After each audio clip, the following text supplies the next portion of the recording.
Mis hermanos, vamos a continuar esta serie que estamos recorriendo en el Evangelio de Lucas.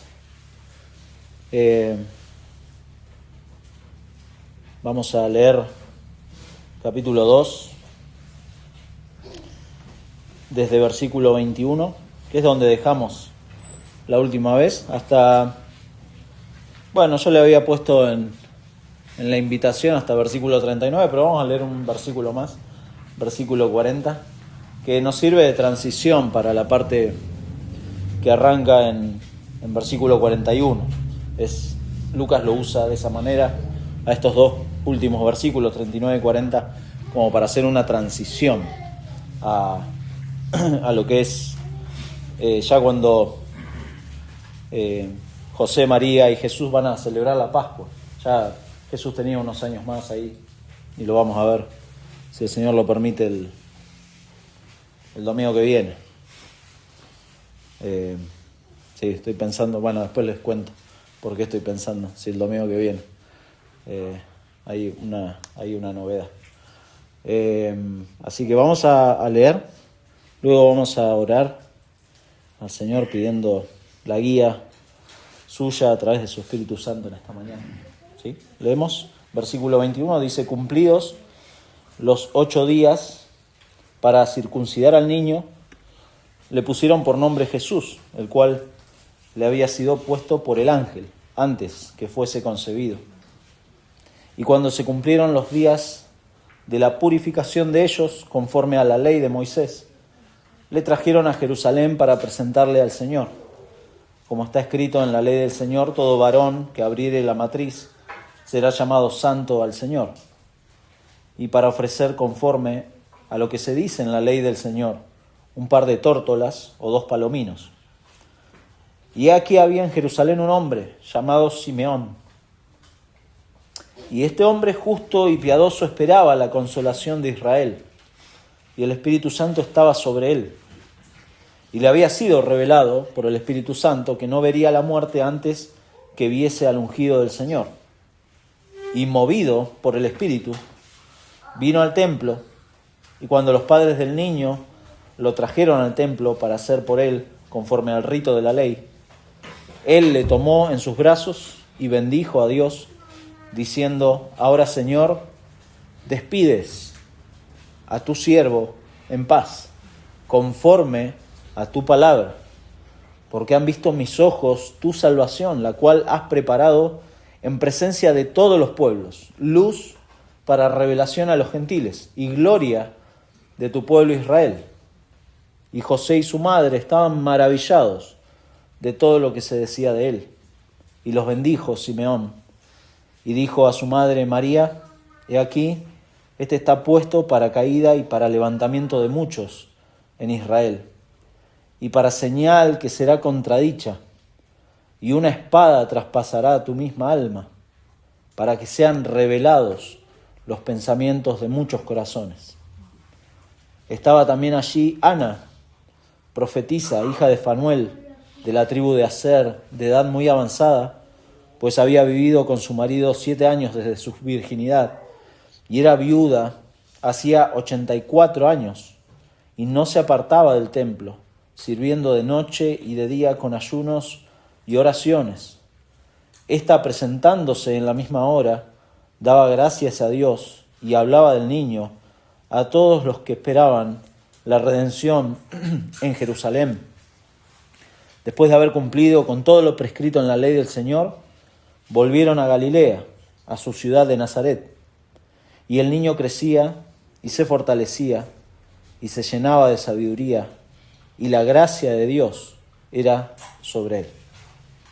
Señor, pedimos una vez más tu ayuda, Padre, por favor, que al recorrer este pasaje, como te pedíamos el domingo pasado, nos llenes de asombro, nos lleves a la reflexión,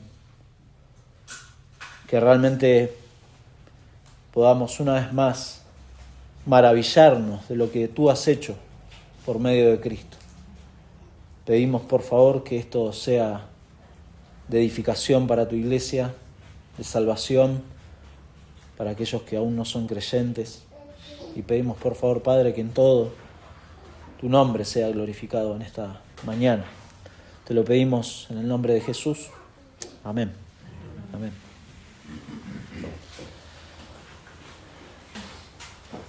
Que no perdamos el asombro en estos pasajes que son, lo dijimos el domingo pasado, son familiares. Nos suenan porque lo leemos un montón de veces, más en las épocas festivas, ¿no? Nos llega eso de ir a las historias, ¿no? Ir a la historia de la Navidad, ir a la historia de cuando Jesús era un niño. Lucas, de hecho, es el único evangelio que nos da la mayor cantidad de detalles acerca de la niñez de Jesús. Los otros evangelios no van a ese punto, y Lucas sí, porque Lucas, recuerdan, en capítulo 1 le dice a Teófilo que quiere ser ordenado y quiere contarle acerca de la verdad de todas las cosas. Y el orden, si bien no es cronológico, pero trata de buscar algunos aspectos. Lucas no va a entrar en todos los detalles de su niñez. De hecho, ha habido evangelios apócrifos que han querido hablar de la niñez de Jesús y muestran, son evangelios no inspirados, apócrifos, que hablan cualquier cosa. Y seguramente si usted vio alguna serie o algún documental acerca de Jesús, ellos toman mucho de estos evangelios apócrifos y tratan de armar un rompecabezas, lo que se llama, lo va a escuchar por ahí, al Jesús histórico. El Jesús histórico es un Jesús que está despojado de todo milagro o de toda cosa sobrenatural, y tratan de plantearlo como justamente el Jesús histórico, como el que vivió realmente. Ellos no creen en los milagros, no creen en el poder de Dios a través de Jesucristo, no creen nada de eso. Y lo que hacen es tratar de armar la vida de Jesús, y usan este tipo de evangelios falsos. No lo tenía eso en mis apuntes, perdón. Me acordé y creo que es bueno que usted sepa, ¿no? Que si bien nosotros tenemos 4 evangelios inspirados en las Escrituras, pero se va a encontrar dando vueltas en este mundo con otros evangelios, ¿no? Y eso, que no lo sorprenda, es algo que va a haber siempre. Los 4 evangelios que tenemos nosotros, de hecho, Lucas quiere mostrar cuál es la verdad. Él enfatiza en eso, cómo Dios cumple sus planes, lo hemos visto, cómo Dios toma la iniciativa de dar el paso para salvar al pecador. Los 4 evangelios no están puestos en nuestra Biblia para darnos lecciones morales. Si bien tienen implicancias, no tienen puntos prácticos para nuestras vidas, pero el foco principal, el significado de los evangelios, no es con el fin de darnos lecciones prácticas o morales que nos sirvan para nuestra vida y cómo vivir en este mundo. No es un manual de autoayuda, es acerca de Jesucristo. Ese es el foco, la persona de Jesucristo, su obra. La agenda de Lucas, al poner en orden todas estas cosas, es mostrar justamente cómo el plan de Dios se está cumpliendo en Jesucristo. Ese es el punto principal de Lucas. Y cómo la fe de los cristianos, lo hemos visto ya, no está desconectada de la fe judía. O sea, hay una conexión, y Lucas es intencional en mostrar cómo eso, hay cierta continuidad muy clara. Y en este pasaje lo estamos viendo. Hay muchas referencias a la ley acá en este pasaje, y Lucas quiere mostrar eso, cómo Jesucristo no era un rebelde, ¿no?, contra la ley, no era alguien que muchas veces lo acusaban de eso, ¿no?, de ir en contra de la ley. No, Jesús no era eso, todo lo contrario. Desde su niñez sus padres lo instruyeron en la ley, en el temor del Señor. Y en esta porción de hoy vemos cómo Jesús y su familia, que no eran renegados de la ley, sino todo lo contrario, eran piadosos y honrados en ese sentido. En medio del relato, de este relato de Jesús siendo llevado por sus padres al templo, hay dos testigos, muy interesante, dos testigos autorizados, porque muestra las calificaciones, ¿no? Tanto de Simeón como de Ana muestran que están calificados para dar testimonio de Jesucristo. A diferencia, es notable cómo lo hace Lucas. Lucas nos presentó, recuerdan el domingo pasado, a los pastores. Bueno, los pastores no eran justamente personas calificadas para dar testimonio de Jesucristo. Lo dieron porque estaban asombrados y les hablaron de los ángeles y le hablaron de todo esto que habían visto mientras ellos apacentaban las ovejas. Pero el pastor de ovejas en Jerusalén, en Israel, en todo Israel, no era justamente la persona calificada para dar testimonio de alguien. Los pastores de ovejas eran, hoy diríamos, la peor calaña. Eran traicioneros, eran personas muy mal vistas, socialmente eran. Entonces Lucas intencionalmente lo que hace acá es mostrar y poner en este relato testigos calificados, testigos que muestran vidas piadosas, que de eso no habla antes. Y ahora sí, de manera notable, también hay una repetición de lo prescrito en la ley, dice.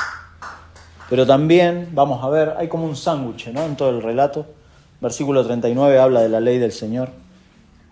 Pero vamos a ver cómo en medio de ese relato la gracia del Señor es fundamental, porque finalmente la gracia del Señor estaba sobre la vida de Jesús para hacer lo que iba a hacer. Bueno, estos testigos, así le pusimos hoy, testigos del Mesías, son puestos acá para mostrar la identidad de Cristo. ¿Quién era este niño? ¿Quién era este niño? Y como implicación para nosotros, una pregunta. ¿Qué clase de testigo califica para dar testimonio de Cristo? ¿Qué clase de testigo califica? Dios los tiene. Dios es el que, como dijo Nico hoy, Dios es el que nos ha llamado a salvación. Y es el factor principal, ¿no? El hecho de que Dios nos salve es el factor principal para, ahora sí, poder ser testigos calificados. Y acá vemos a José y a María como testigos en primer lugar, en segundo lugar a Simeón y en tercer lugar a Ana. Son como los tres encabezados o las tres partes que vamos a ver en esta mañana. Así que veamos en primer lugar a José y a María como testigos, versículos 21 al 24. José y María llevando cumplidos los 8 días. Y versículo 22 dice, y cuando se cumplieron los días de la purificación de ellos. Ahí habla de 2 periodos de los 8 días. Es la primera etapa de donde tenían que circuncidar y después cuando se cumplen los días de la purificación de ellos son más de 30 días más. O sea, hay como 2 periodos de tiempo. 8 días, 33 días que por la ley tenían que cumplir. Fíjese, o se los leo, en Levítico está esto, estipulado por la ley. Levítico capítulo 12, en versículo 1, dice lo siguiente. Habló Jehová a Moisés, diciendo, habla a los hijos de Israel y diles, la mujer, cuando conciba y dé a luz varón, será inmunda 7 días, conforme a los días de su menstruación será inmunda. Y al 8º día se circuncidará el niño. Ahí está la primera etapa que está mostrando Lucas. Mas ella permanecerá 33 días purificándose de su sangre. Ninguna cosa santa tocará, ni vendrá al santuario, hasta cuando sean cumplidos los días de su purificación. Esto es lo que hizo José y María. Versículo 6 dice, cuando los días de su purificación fueren cumplidos, por hijo o por hija, traerá un cordero de 1 año para el holocausto, y un palomino o una tórtola para expiación, a la puerta del tabernáculo de reunión, al sacerdote. Y versículo 8 dice, y si no tiene lo suficiente para un cordero, tomará entonces 2 tórtolas o 2 palominos, uno para holocausto y otro para expiación, y el sacerdote hará expiación por ella y será limpia. Este es lo que la ley tenía estipulado para Israel como nación. Entonces, José y María lo estaban cumpliendo. Ellos eran fieles al Señor en este sentido. Querían ser piadosos, honrados. No querían que en esto hubiera algún error. Y de esa manera Cristo también cumplió, ¿no? Porque fue circuncidado. Cristo cumplió gracias a que los padres lo llevaron. De esa manera Dios usó a estos testigos, ¿no? Es tremendo porque hay un autor, Donald Gray Barnhouse, dice lo siguiente, una frase muy corta pero me encantó, hablando de la circuncisión. Dice, su circuncisión, la de Cristo, fue su primer sufrimiento por nosotros. Su circuncisión fue su primer sufrimiento por nosotros. Porque al ser circuncidado, el niño lloraba. Y ese fue el primer sufrimiento de Cristo en esta tierra. Tremendo. Ya el hecho de nacer en este mundo, ¿no? El bebé llora. O lo hacen llorar en algunos casos. Pero después esta circuncisión es tremendo. Y así cumplieron la ley. Los padres, Jesús, en ambas escenas vemos la obediencia a la ley y a las palabras del ángel. Le ponen el nombre de Jesús tal como el ángel les había dicho. Es decir, lo que Dios había estipulado lo estaban obedeciendo. Son testigos calificados, ¿no? José y María, en este sentido. Más adelante Pablo va a decir y le va a recordar a los Gálatas 4:4, que cuando vino el cumplimiento del tiempo, Dios envió a su Hijo, nacido de mujer y nacido bajo la ley. En este sentido, en el sentido de que Cristo ha cumplido, es el único que de manera perfecta ha cumplido la ley. Desde que nació no se rebeló contra la ley, la cumplió. Y eso era necesario, era necesaria su circuncisión, la purificación de sus padres, su presentación en el templo, la ofrenda por la purificación. Es notable esto. Lo más notable es que Lucas lo que hace acá no es centrarse en las ceremonias. No se enfoca en las ceremonias y no es el punto ampliar esto, porque sería un día de una conferencia más o menos. No es la idea. Sino solamente fíjese lo que dice versículo 22. Y cuando se cumplieron los días de la purificación de ellos, conforme a la ley de Moisés, le trajeron a Jerusalén para presentarle al Señor. Hace un paréntesis Lucas con el texto de Éxodo 13. Y versículo 24, y para ofrecer, conforme a lo que se dice en la ley del Señor, un par de tórtolas o 2 palominos. Ese es el único detalle que agrega Lucas. ¿Por qué lo hace? Bueno, la mayoría coincide acá en que esto muestra que Jesús y su familia vivieron desde su origen en una extrema pobreza, en humildad. Así vino Jesús. José no tenía plata para comprar un cordero. Lo vimos en Levítico, ¿no? Y así vino Jesús. Ofrecieron, no por Jesús, sino por la purificación de ellos, un par de tórtolas o 2 palominos. En este contexto. Todo esto para mostrarnos lo que va a pasar a partir del versículo 25 en adelante. Pero fíjese el énfasis en la ley de Moisés o en la ley del Señor. Versículo 22, conforme a la ley de Moisés.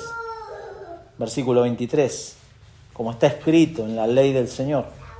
Versículo 24, conforme a lo que se dice en la ley del Señor. Versículo 27, conforme al rito de la ley. Versículo 39, con todo lo prescrito en la ley del Señor. Lucas quiere mostrar algo, quiere mostrar que Jesucristo desde su niñez y dentro de los planes de Dios está cumpliendo la ley. Algo que nadie puede cumplir. Nadie lo puede cumplir. Él lo vino a cumplir. Y lo vino a cumplir en un contexto de humildad. De humildad. Tremenda humildad. José y María entonces cumplen el rol de testigos calificados en estas ceremonias, al obedecer, al ponerle el nombre dado al niño, presentarlo en el templo, este puntilloso cumplimiento de la purificación. Cumplimiento de la purificación por ellos, dice. Interesante, porque leímos en Levíticos que era para la mujer, era un tema que la purificación era para la mujer. Pero acá usa Lucas la palabra por ellos.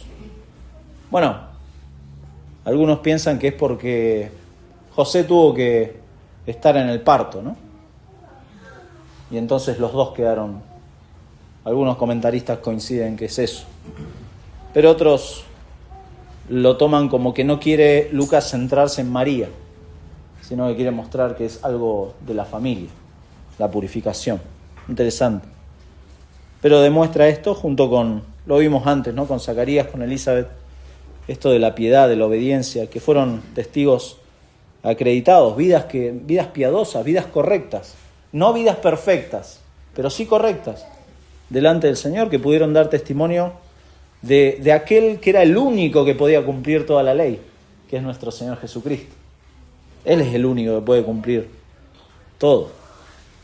Pero en segundo lugar, versículos 25 al 35, tenemos uno de los personajes que en lo personal más me llama la atención de este evangelio. Hay muchos personajes en Lucas, pero este personaje, Simeón, a mí me llama mucho la atención. Sabemos muy poco de él, no hay mucha información. Lucas da un breve perfil acá, pero un perfil que está cargado de significado para todo lo que va a decir. Versículo 25 dice: y aquí había en Jerusalén un hombre llamado Simeón, y este hombre justo y piadoso esperaba la consolación de Israel, y el Espíritu Santo estaba sobre él, y le había sido revelado por el Espíritu Santo que no vería la muerte antes que viese al ungido del Señor.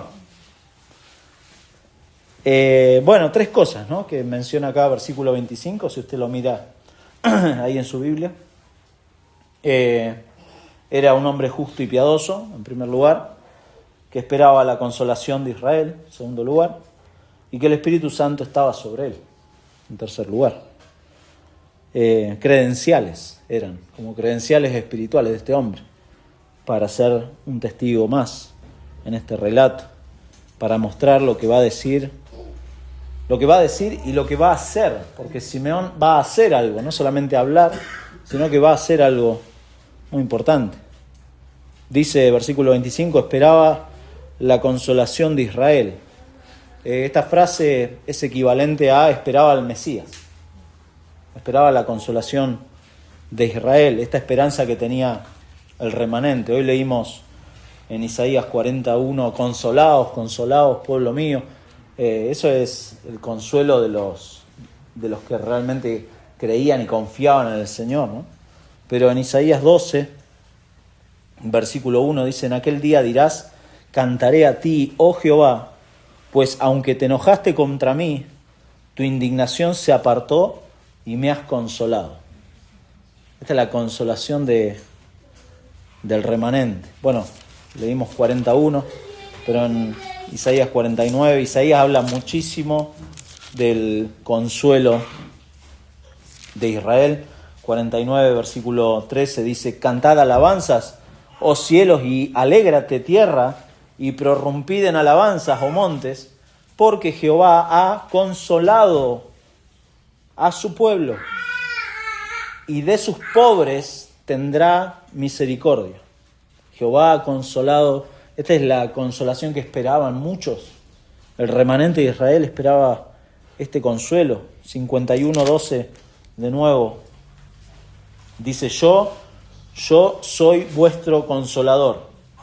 ¿Quién eres tú para que tengas temor del hombre que es mortal y del Hijo del Hombre que es como heno?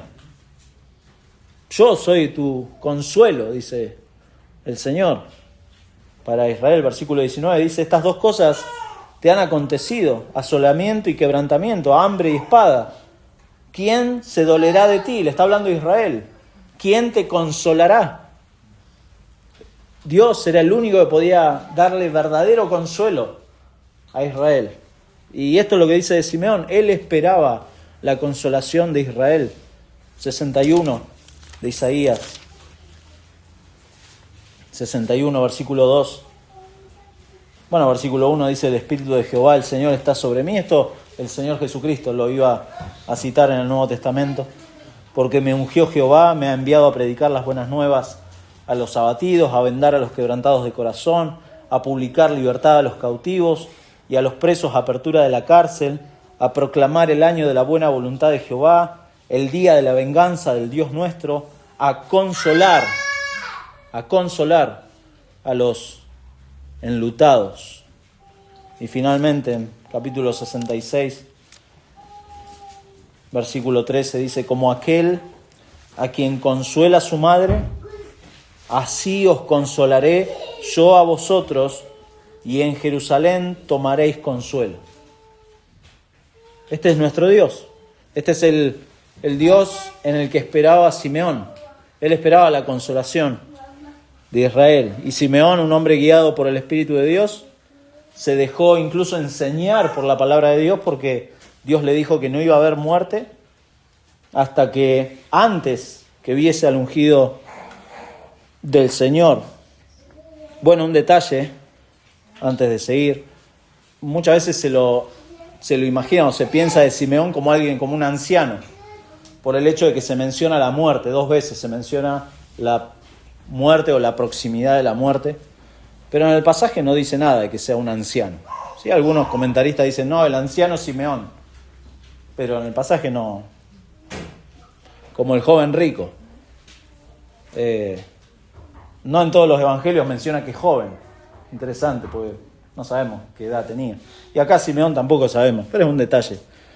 Lo que sí tenemos es que Dios le dijo que no vería la muerte antes de ver al Mesías, y fue guiado, dice, fue movido por Dios a ir al templo ese día. Lucas usa mucho eso de justo fue, la otra vez hablábamos con un hermano, Zacarías justo fue sorteado para servir, había 1000 cosas para hacer en el templo, pero él para servir el incienso en el lugar santo. Qué justo, ¿no? Qué casualidad, diríamos nosotros.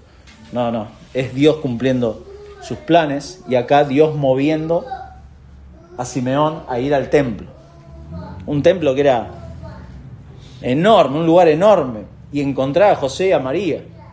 El templo se calcula que eran unos 150.000 metros cuadrados. Haga la cuenta en casa, creo que eran como 22 o 23 cuadras, más o menos.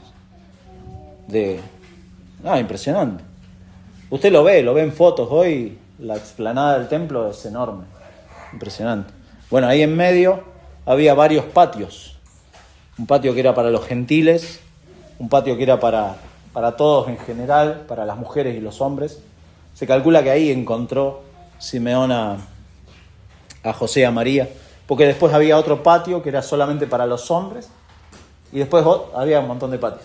Y otro patio para los religiosos, para los que entraban, ¿no? Era el patio interior ya, que entraban a ofrecer sacrificios, etc. Bueno, se calcula que ahí José y María estaban en el patio general, lleno de gente, imagínense, ¿no? Y Dios moviendo a este hombre con esta esperanza para ir a encontrarse con José y María. Seguro, no tenían la aureola, ¿sí? Como muchas veces se los pinta, no No es que los identificó y dijo, ya está. No sabemos, no nos dice el pasaje cómo. Pero fíjese, versículo 27. Movido por el Espíritu vino al templo, y cuando los padres del niño Jesús lo trajeron al templo para hacer por él, conforme al rito de la ley, él le tomó en sus brazos. Simeón lo tomó en sus brazos y bendijo a Dios, no al niño, sino a Dios. ¿Por qué? Porque recordó lo que Dios le había dicho. Ahora, Señor, despides a tu siervo en paz, conforme a tu palabra, lo que le había dicho, porque han visto mis ojos tu salvación.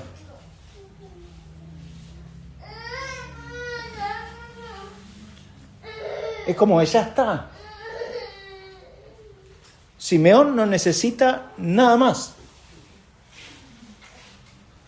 Esto es tremendo.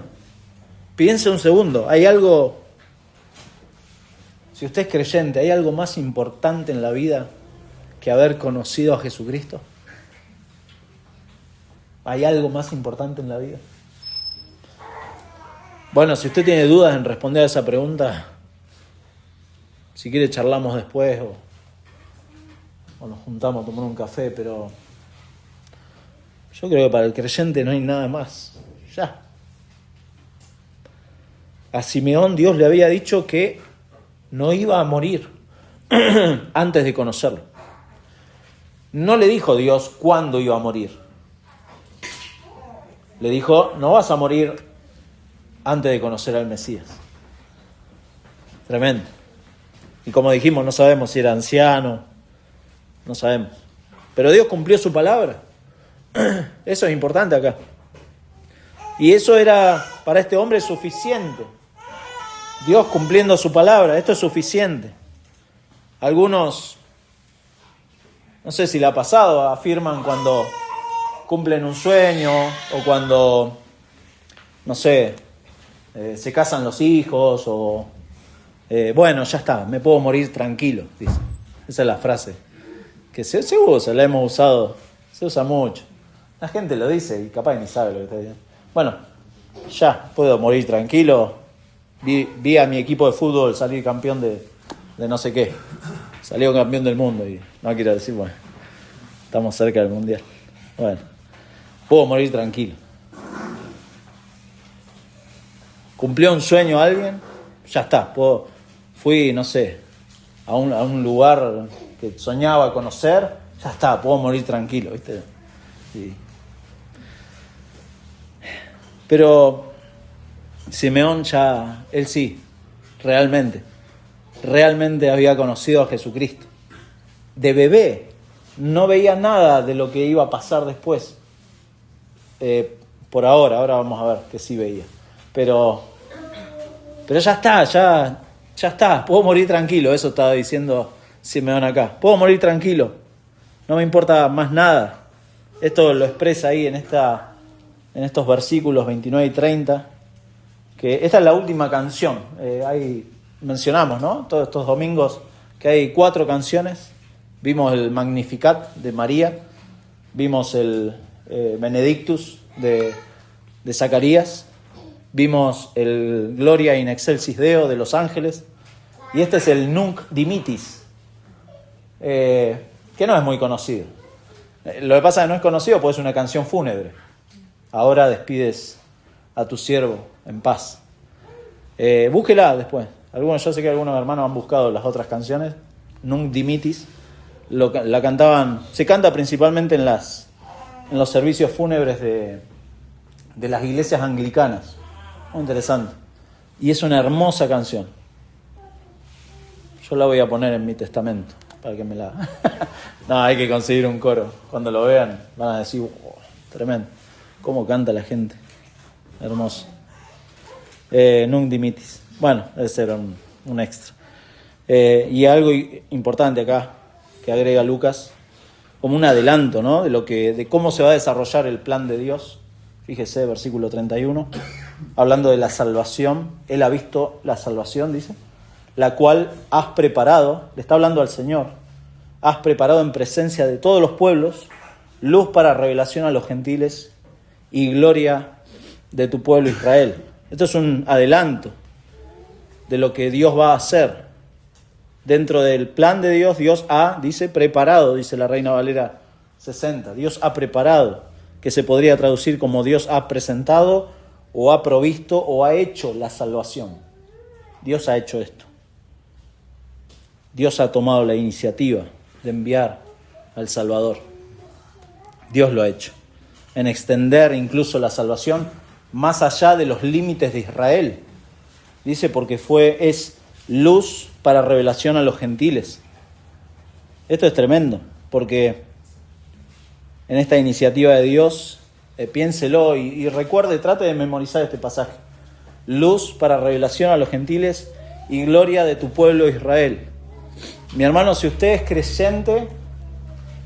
creyente acá en la Patagonia Argentina, en el siglo XXI, acá en Junín de los Andes o en San Martín de los Andes, si Dios ha llegado a su vida a través del Evangelio y lo ha salvado, es porque Dios ha presentado la salvación de esta manera. Ha sido luz para revelación a los gentiles. Y ahí estamos nosotros. Luz para revelación a todas las naciones. Así ha llegado.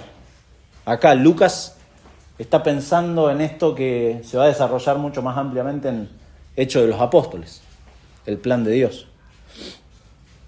Dios ha decidido, mi hermano, a usted y a mí, incluirnos en estos planes, en esta luz para revelación a los gentiles. Tremendo. Él ha dado el primer paso. Entonces es notable cómo acá Simeón es un testigo calificado que esperaba la consolación de Israel y ahora por el Espíritu Santo está afirmando algo que en la mente de muchos no estaba realmente. Los gentiles. Los gentiles no estaban en los planes realmente. El Sanedrín no pensaba, los religiosos de acá de los judíos no pensaban realmente en los gentiles. Si bien habían sido enviados, también Israel había sido enviado a hacer testimonio a las naciones, pero ellos no habían cumplido con eso. Y acá se menciona a los gentiles que durante siglos habían estado en la vereda opuesta realmente, en el paganismo. Y ahora van a ser alcanzados por esta luz del Evangelio, eso está diciendo. Es tremendo esto. Esto es importante para Lucas. Esto para mostrarle que esto no era un invento de los cristianos. Esto no es un invento de los cristianos. Esto está conectado. Dios lo ha establecido desde siempre. Este es el plan de Dios y así Dios lo está cumpliendo. Y los gentiles van a ser alcanzados. Esto es asombroso. Y José y María también se asombran porque dice versículo 33, y José y su madre estaban maravillados de todo lo que se le decía acerca de él.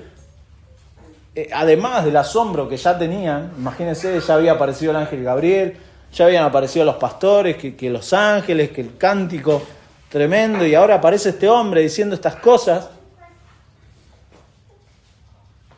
José y María, que venían a cumplir todos los ritos de la ley, ¿no?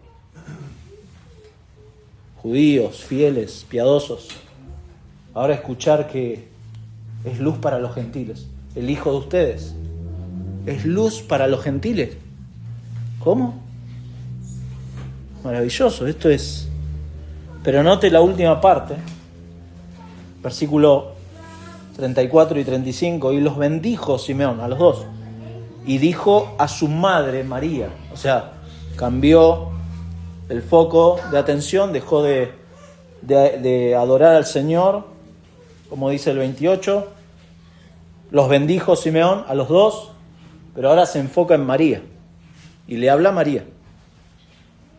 Y le dice, aquí, tu hijo, está puesto para caída y para levantamiento de muchos en Israel, y para señal que será contradicha.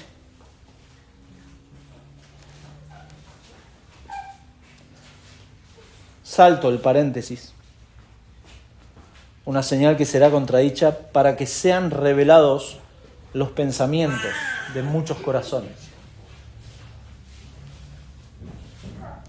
Bueno, tres cosas, ¿no?, que están relacionadas con lo que menciona acá Simeón.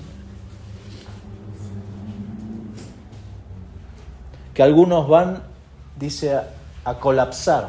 Esa es la palabra que dice aquí, está puesto para caída. Algunos van a colapsar, algunos van a hundirse más, algunos van a arruinar sus vidas.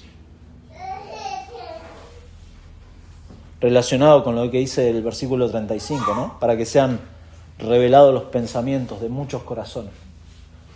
Algunos frente a Jesús, frente a tu Hijo María, van a endurecerse aún más. Van a caer, van a arruinar sus vidas porque van a rechazar la única oferta de salvación, el único consuelo que existe para Israel, el único medio de redención. Lo van a rechazar y va a resultar en caída, dice. Va a resultar en un hundirse más, en un colapsar frente a esta verdad. Otros van a ser levantados. Otros van a ser levantados. Literalmente, muy interesante, pues uno lo lee así, pero es precioso esto. Literalmente otros van a ser resucitados.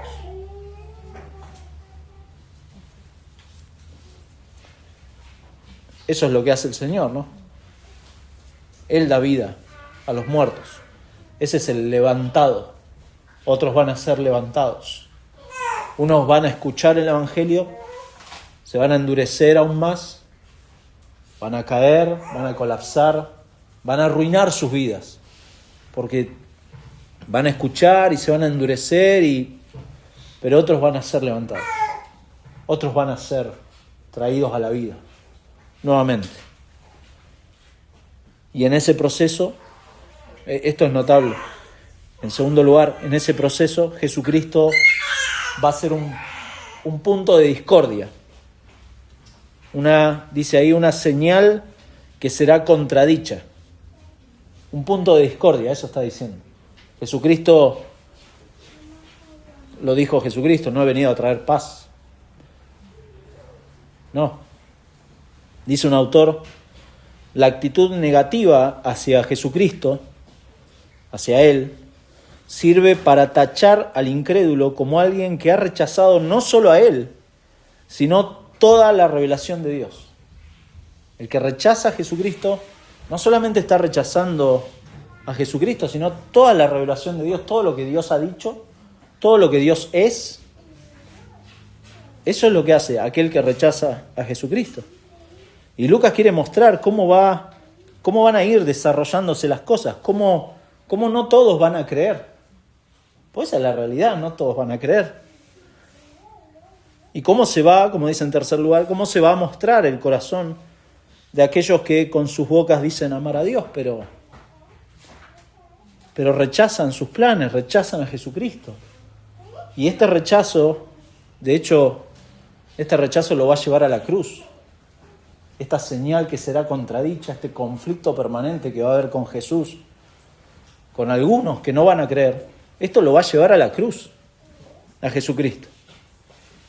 Y Simeón, este testigo autorizado, le está adelantando a María esto, y por eso le dice entre paréntesis, y por eso lo dejé a propósito para lo último, y una espada, dice, traspasará tu misma alma.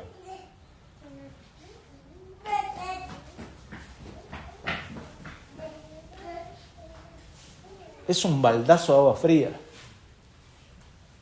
para María. A ver, trate de ponerse en la mente y en la situación. Iban con toda alegría, ¿no? Después de casi 40 días de estar encerrados, María y José van al templo. Era motivo de alegría, era a presentar al niño, y aparece este hombre que no lo conocían, aparentemente no lo conocían, y habla estas cosas y alaba al Señor por todo esto, y maravillados ellos, y de golpe le dice esto, un baldazo de agua fría, una espada traspasará tu alma. Porque Y no está hablando explícitamente de la cruz, pero sí está hablando del ministerio de Jesucristo, de toda su vida. Va a ser, como dice Isaías, ¿no? Él es varón de dolores, experimentado en quebranto. E imagínense, no sé, el bebé le está diciendo eso a María. Tu hijo. No dice que lo soltó de los brazos todavía. Tu hijo. Te va a causar dolor. Pero ese dolor no está fuera de los planes de Dios. Es parte del plan de Dios. Porque Él es la salvación. Él es la luz para los gentiles. Y es la gloria de Israel. Tremendo.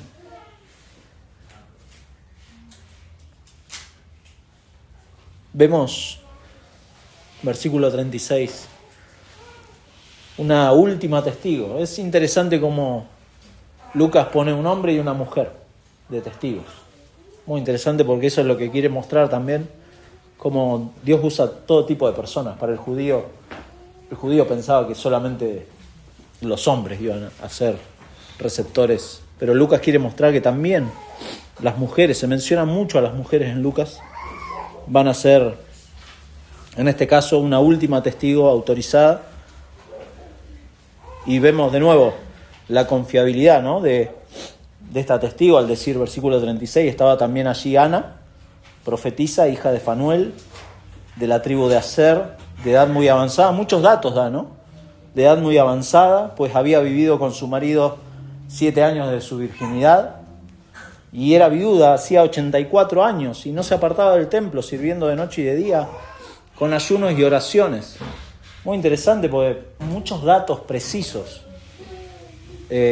Algunos consideran, y es probable, que Lucas haya tenido entrevistas con algún familiar de Ana, ¿no? Porque era una mujer avanzada de edad. Lucas lo encontramos a la mitad de Hechos de los Apóstoles, entonces es muy probable que no la haya conocido en persona, pero que sí haya tenido relación con algún pariente, porque encima menciona a Fanuel, que no sabemos quién es, pero es hija de Fanuel. ¿Para qué lo va a poner Lucas? Evidentemente los lectores conocen a este Fanuel, conocen a Ana, conocen a algún pariente, y seguramente fue alguien que fue entrevistado por Lucas para tener estos datos. Muy interesante. Y tener este dato de cómo había vivido, cómo era viuda tantos años, etc. Es un detalle eso. Según los cálculos, esta mujer tenía más de 100 años. Algunos llegan a 105 años. Era muy anciana. Y dice que en aquella misma hora fue a ese lugar. Acá lo importante de todo esto es mostrar la fidelidad de esta mujer, ¿no? Que lo expresa Lucas. Esta fidelidad dice de no apartarse del templo. Interesante porque el no apartarse está en una voz media o pasiva que habla de que Dios no permitía que se apartara. O sea, Dios la sostenía. Dios la guardaba y Dios no permitía que se apartara, en ese sentido lo dice. Y además en tener un ministerio que muchas veces no es apreciado, ¿no? Que es el ministerio de la oración y del ayuno. Interesante, porque hoy la veríamos a Ana como una religiosa, fanática, legalista, no sé cuántas cosas más le dirían. No, ¿cómo va a estar todo el día? Acá en el templo, ¿no? Pero es una de las testigos que reconoció al Mesías. De manera implícita está también esta mujer inspirada por el Espíritu Santo, como el Espíritu movió a Simeón también, la vemos llevando a esta misma hora para ir y agradecer y hablar, dice, hablar del niño a todos los que esperaban la redención en Jerusalén. Interesante, porque la fe de Ana no era una fe privada. No solamente oraba y ayunaba sola, sino que manifestaba a todos, les hablaba a todos, no importaba, porque esto es lo más importante, así como con Simeón, para Ana también esto era lo más importante, y entonces hablaba de esto, a los que esperaban, dice. De nuevo, es una frase equivalente a la esperanza mesiánica, los que esperaban al Mesías. Ahora, ¿cómo sabía Ana quiénes esperaban al Mesías? No, en realidad ella le hablaba a todos. Y obviamente los que esperaban al Mesías escuchaban y se maravillaban y creían. Y ¿no? Es como hacemos nosotros, ¿no? Predicamos el Evangelio a todos. Pero no todos creen. Esa es la realidad, no todos creen.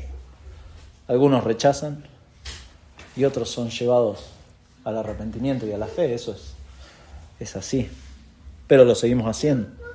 Y Ana les hablaba a todos, a los que esperaban. Dice, esta palabra esperaban es aguardar con ansias. Abrigaban esperanzas concretas en que Jesús, el Mesías, iba a venir. El Mesías iba a venir porque Dios lo había dicho y tenían una esperanza, una confianza. Y una confianza acompañada de paciencia. Confiaban plenamente en que Dios... Es decir, lo que tenía Ana, esta esperanza, lo tenían los que escuchaban. Esto es toda una referencia que Lucas lo hace mucho, lo vamos a ver, tanto en Lucas como en Hechos, lo hace que es mostrar a los elegidos, el remanente de Dios, como Dios tiene siempre un remanente. Y muestra a Ana, muestra a Simeón, muestra a los que escuchan. Y ella ayunaba, dice. Hay un comentarista, Joel Green, que dice, el ayuno era una forma de protesta, una afirmación de que no todo estaba bien. Muy interesante, porque el ayuno expresaba eso también. O sea, expresaba una profunda, un profundo momento de reflexión con Dios, en donde me abstengo en este caso de alimentos, me abstengo y ayuno. Pero además, interiormente es como una forma de protesta y decir y reconocer que no todo está bien. No todo está bien en este mundo. Y por eso mi esperanza es aún más fuerte.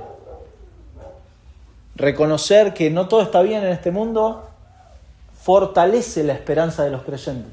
Eso es muy interesante. Y por eso esta mujer ayunaba y oraba. Porque reconocía, no era un reclamo a Dios, no era una protesta hacia Dios, sino un reconocer que no todo está bien. Y en este contexto las cosas no estaban bien, pero Dios estaba mostrando su salvación. Ana representa los hambrientos espirituales, esos, a quienes Dios, como dice antes, promete saciar. María lo dijo en capítulo 1, versículo 52, dice, quitó de los tronos a los poderosos y exaltó a los humildes, a los hambrientos colmó de bienes y a los ricos envió vacíos. Dios ha prometido eso también. Y está hablando no de un hambre física, sino de un hambre espiritual. Y Dios promete saciar. El que realmente tiene hambre, Dios promete saciar. Y Dios habla por medio de ella. Es una testigo calificada. Fíjese acerca del rol mesiánico de Jesús. En Jerusalén. Repite muchas veces, en Jerusalén. Jerusalén tiene una especial atención, tanto en Lucas como en Hechos. Pero la redención acá y el consuelo de Jerusalén solamente es producto de reconocer al Mesías. O sea, estos que esperaban la redención, estos que esperaban el consuelo, solamente van a tener eso conforme uno reconoce que el Mesías es el Señor. ¿Se da cuenta? De hecho, Lucas lo va a decir mucho más adelante. Capítulo 19 de Lucas, el Señor Jesús hablando.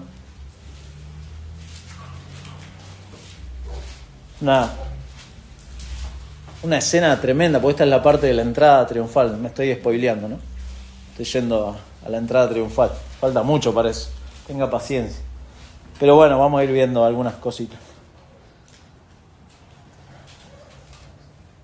La gente decía, versículo 38, bendito el Rey que viene en el nombre del Señor, paz en el cielo y gloria en las alturas. Entonces, algunos de los fariseos de entre la multitud le dijeron, Maestro, reprende a tus discípulos. Reprende a tus discípulos. Él respondiendo les dijo, os digo que si estos callaran, las piedras clamarían. Y cuando llegó cerca de la ciudad de Jerusalén, al verla lloró sobre ella, diciendo, oh, si tú también conocieses, a lo menos en este tu día, lo que es para tu paz, mas ahora está encubierto a tus ojos, porque vendrán días sobre ti cuando tus enemigos te rodearán con vallado y te sitiarán y por todas partes te estrecharán y te derribarán a tierra y a tus hijos dentro de ti, y no dejarán en ti piedra sobre piedra, por cuanto no conociste el tiempo de tu visitación. El Señor va a ser para caída y para levantamiento de muchos. Una señal que será contradicha, como lo vemos acá. Y de hecho así es con cada pecador, ¿no? Uno piensa, conforme a alguien que no cree, se mantiene en dureza, sin arrepentirse, plantado en su orgullo, sin reconocer la necesidad de un Salvador. ¿Qué paz y qué consuelo va a tener en esta vida? De ninguna manera, no lo va a tener. Puede sonar duro, ¿no? Pero no lo va a tener. Porque está rechazando el único medio por el cual el pecador puede tener paz y consuelo en esta vida. No lo va a tener. No va a salvarse de la condenación. No va a poder. No va a poder. Y el cierre de esta parte va a servir, como dijimos, como de transición, aunque algunos lo ven como un sándwich, ¿no? El tema de la ley del Señor, como al principio y al final, enfatiza en el cumplimiento de la ley, en cada ceremonia, cómo el niño va a ser criado en el temor del Señor. Pero también notar, al final, leemos que la gracia de Dios era sobre él. La gracia de Dios estaba sobre Jesús, el favor del Padre guiando la vida y el ministerio de Dios el Hijo. Notable, como lo vamos a ver en todo Lucas. De hecho, en versículo 52, ahí cerquita, dice: y Jesús crecía en sabiduría y en estatura y en gracia para con Dios y con los hombres. Y sin embargo, esa gracia, que a veces lo vemos como muy positivo, pero esa gracia es la que va a llevar a Jesús a la cruz.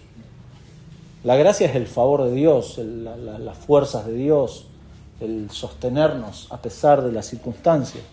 Y esa gracia es la que va a llevar a Jesús a la cruz. Ese favor de Dios, esa gracia va a ser la que va a lograr este medio, esta entrega, este sacrificio. Esta gracia es la que ahora los creyentes podemos recibir por medio de esa entrega y así poder recibir perdón de pecados y disfrutar realmente de la gracia de Dios y del favor de Dios gracias a lo que Cristo ha hecho. Ahora sí podemos disfrutar de esta paz y de este consuelo los creyentes, más allá de lo que pase. Como decía Simeón, ya está, ya tengo a Jesucristo, puedo morir tranquilo. ¿Usted puede morir tranquilo? ¿Usted puede morir tranquilo esta noche? O hoy, cuando salgamos, escuchábamos esta mañana las sirenas. A mí me quedó un tema con las sirenas. ¿Usted puede morir tranquilo? ¿Está en paz con Dios? Es solamente a través de Jesucristo. Ninguna ley de Moisés, ninguna ceremonia religiosa, eso lo puede dar. No puede. De ninguna manera, solamente a través de Jesucristo. El único que cumplió toda la ley. Y solo algunas implicancias para ir terminando. Los padres de Jesús fueron, dijimos, testigos confiables. Bueno, dispuestos a obedecer. Es interesante que José y María cumplieron acá la ley religiosa, pero antes habían cumplido las leyes civiles, ¿no? Cuando fueron al censo y fueron censados. Vemos, Lucas no exalta ni denigra esto. Esto es interesante, porque no está exaltando ni una cosa ni la otra. Él quiere mostrar la actitud correcta de creyentes fieles que tenían su corazón puesto en el Señor Jesucristo. Esa era su esperanza, ese era su consuelo. Simeón, un testigo también autorizado, no solo por su testimonio, sino fundamentalmente porque fue guiado por Dios, por el Espíritu Santo, como también Ana. Y el centro de sus mensajes, interesante porque no estaba centrado en ellos, sino que estaba centrado en Jesucristo. Ese era el centro de su mensaje. Y ese es el mensaje que proclamamos. Nosotros no somos el centro de ningún mensaje. Lo que estemos pasando por nuestra vida, Dios lo sabe y no somos ingenuos a lo que pasamos en la vida. Pero aún así, más allá de las circunstancias, no somos el centro de ningún mensaje. Es nuestro Señor Jesucristo el tema de nuestra vida. Si hay algo que decir, tiene que estar fundado en el Evangelio, en su persona, en su obra. Y ese es el mensaje, como hemos dicho, de la salvación. Esa es la luz, es lo que necesita reconocer el pecador. La salvación, la luz que Dios ha preparado, la única luz que Dios ha preparado para los gentiles, pero también para el pueblo de Israel. Eso es lo que, en función de la persona y la obra de Cristo, lo vimos también. Muchos van a tropezar. Eso es una certeza, lo dice su palabra. Imposible es que no vengan tropiezos. Pero hay de aquel que haga tropezar a uno de estos pequeños. Y está hablando en el contexto del tropiezo delante de Jesús también. Y acá Jesús va a ser para caída y para levantamiento de muchos. Otros en su gracia van a ser resucitados. Y eso es una esperanza tremenda. Reconociendo, mi hermano, que siempre que alguien llega al Evangelio y el Señor lo salva, siempre recuerde esto. No ha sido por su predicación. Dios lo ha usado como un medio a usted. Y gloria a Dios por eso. Pero en definitiva es Dios el que tomó la iniciativa en moverlo a usted, a predicarle el Evangelio a alguien. Así pasó con nosotros, ¿no? El Señor usó personas y así pedimos que nos use. El plan de Dios se sigue cumpliendo, la iniciativa de Dios sigue adelante. Él sigue eligiendo a sus testigos para anunciar al Mesías. Y notablemente vemos esto en el comienzo de Hechos capítulo 1. Dice versículo 6. Entonces los que se habían reunido le preguntaron diciendo: Señor, ¿restaurarás el reino de Israel en este tiempo? Estaban como ansiosos, querían. Y les dijo: no os toca a vosotros saber los tiempos o las sazones que el Padre puso en su sola potestad, pero recibiréis poder cuando haya venido sobre vosotros el Espíritu Santo y me seréis testigos en Jerusalén, en toda Judea, en Samaria y hasta lo último de la tierra. Y habiendo dicho estas cosas, viéndolo ellos, fue alzado y le recibió una nube que lo ocultó de sus ojos. Y estando ellos con los ojos puestos en el cielo, entre tanto que él se iba, he aquí se pusieron junto a ellos 2 varones con vestiduras blancas, los cuales también les dijeron: varones galileos, ¿por qué estáis mirando al cielo? Este mismo Jesús que ha sido tomado de vosotros al cielo, así vendrá como le habéis visto ir al cielo. Así vendrá. Acá Simeón, Ana, muchos esperaban la consolación, la redención, la primer venida del Mesías. La primer venida del Mesías. Pero nosotros, de este lado de la cruz, somos como estos testigos de Hechos capítulo 1. Ahora, ¿cómo estamos esperando su venida? ¿Cuál es nuestra esperanza?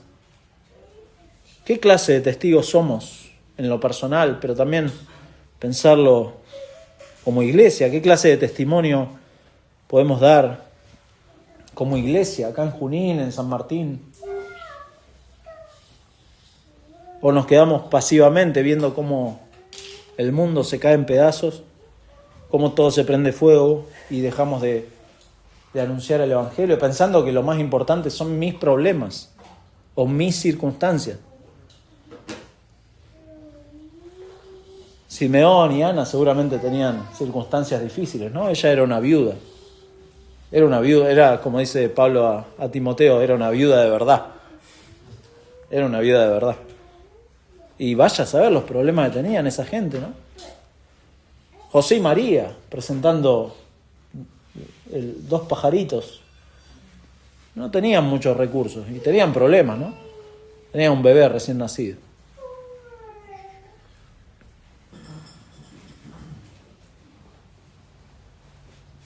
Mi hermano, que nuestros sufrimientos, que los hay, uno no es ingenuo de eso. Todos, si en primer lugar, si usted es creyente, va a tener sufrimiento, pues viene añadido al paquete. Si el Señor le ha salvado, también le ha concedido padecer por Él. Es una concesión del Señor.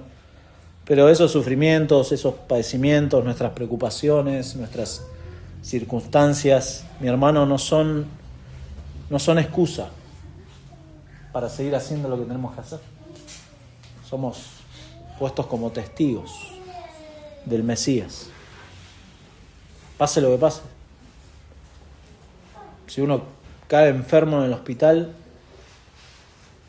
bueno, le va a poder predicar a los enfermeros. No sé. Si uno, pase lo que pase. ¿Sabe por qué? Porque usted ya, si usted es creyente, si usted es un creyente, usted ya tiene todo. Ya tiene lo más importante. Ya tiene a Jesucristo. Ya tiene a Jesucristo. Y puede decir, puedo morir tranquilo. Ahora despides a tu siervo. Si usted tiene a Jesucristo, usted está preparado en cualquier momento para irse de esta vida. Y usted está bien con Dios. Pero si usted todavía está en esta vida y en este tiempo, y el Señor le ha permitido tener más vida, no la desperdicie. No la desperdicie. Porque no va a haber otra oportunidad para servir al Señor de la manera que estos testigos fieles, ¿no? Lo hicieron. Y gloria a Dios, porque esta gracia es la que también estaba con el Señor Jesucristo y lo llevó justamente a la cruz para dar su vida por pecadores como nosotros, ¿no? Vamos a orar, hermanos. Señor, gracias. Gracias por nuestro Salvador, por nuestro Redentor, por nuestro consuelo, por nuestra paz. Gracias por habernos reconciliado contigo a través de la obra de Cristo, pero gracias por haber dado el primer paso, un paso que jamás ninguno de nosotros podríamos dar, por el solo hecho de que estábamos muertos espiritualmente. No teníamos reacción hacia tus cosas, hacia tu verdad, y mucho menos hacia la persona del Señor Jesucristo. Te damos gracias por esta mañana, porque podemos una vez más asombrarnos de lo que tú haces, pero también pedirte, Señor, por favor, nos ayudes en esta semana a ser testigos fieles de nuestro Señor Jesucristo. Pero también, Padre, si hay personas aquí que no te conocen, por favor, ten misericordia de ellos. Ten misericordia, Señor. Usa de tu poder, Padre, para transformar esos corazones. Haz tu voluntad, Señor, porque entendemos que frente al Evangelio, lamentablemente muchos lo van a rechazar. Pero queremos darte la gloria a ti en todo momento, sea ante el rechazo de muchos, como también, y estamos seguros que así lo vamos a ver, también ante la salvación de muchos. Señor, te damos gracias por tu misericordia, gracias por seguir reuniendo a tu pueblo en muchos lugares. Señor, gracias por esos hombres fieles y esas mujeres fieles que siguen predicando el Evangelio y siguen anunciando de nuestro Salvador. Señor, ayúdanos a también como iglesia ser una iglesia fiel en este lugar, que pongamos en alto tu palabra, Señor, y que por medio de ella, Señor, estemos anunciando a nuestro Salvador, Señor. Te lo pedimos en su nombre. Amén. Amén.